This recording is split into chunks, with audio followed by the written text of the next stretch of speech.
need to register for a martial arts system, Yep. but everyone says get a lawyer.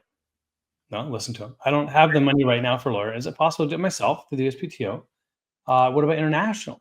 Would we be Sure. able to use the name worldwide, like the protection beyond the US? Is that possible? Yeah, we have a number of martial art clients that we work with.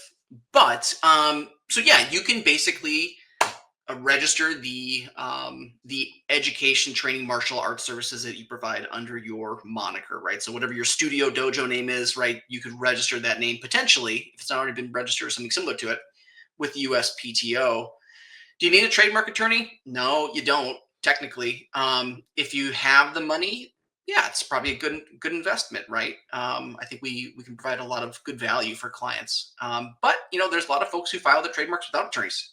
I know from experience that the success rate of those clients is much lower than those represented by a trademark attorney. But there's many clients who get through the process by themselves. So if you're willing to dig in for a few hours, kind of learn how to fill out that form, find some good answers maybe on this podcast, and yeah, you can certainly file it yourself.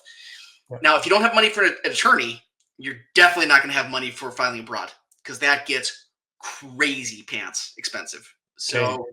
I just quoted a client this morning to file in the UK, and whereas right now it's $250 going to $325 next week here in the US, it's like $950 in the UK.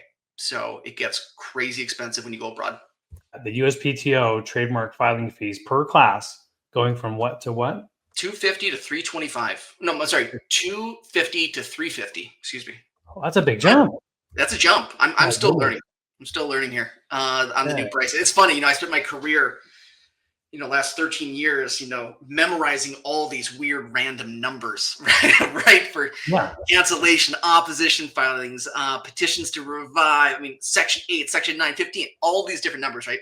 And now I have to relearn them. They're going to redo all My that? brain, JD, is not as Nah. solid as it used to be, or it's very smooth these days. Gosh. Well, the USPTO may be increasing by what appears to be almost 40%. hmm Bold IP, bold patents, we're not going to raise prices a bit during Yeah, this brother. time frame. Let's do it. Okay? Let's not do it. We're here for you, the trademark, aspirational business owner, entrepreneur.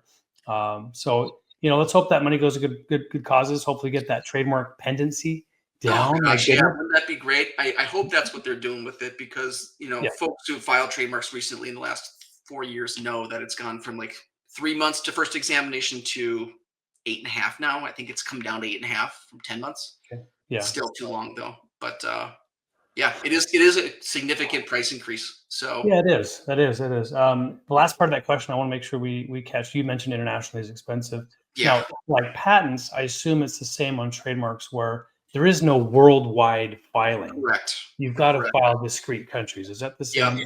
that's Okay. right. So you will get like an international trademark registration number, Okay. but it's only valid in the countries in which it applies to, right? Or it's been registered. Okay. So Got a it. lot of times, I'll come across folks who might have an international trademark registration number, right? Okay. But it's only in Canada.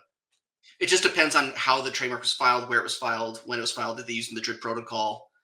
Did they go through WIPO?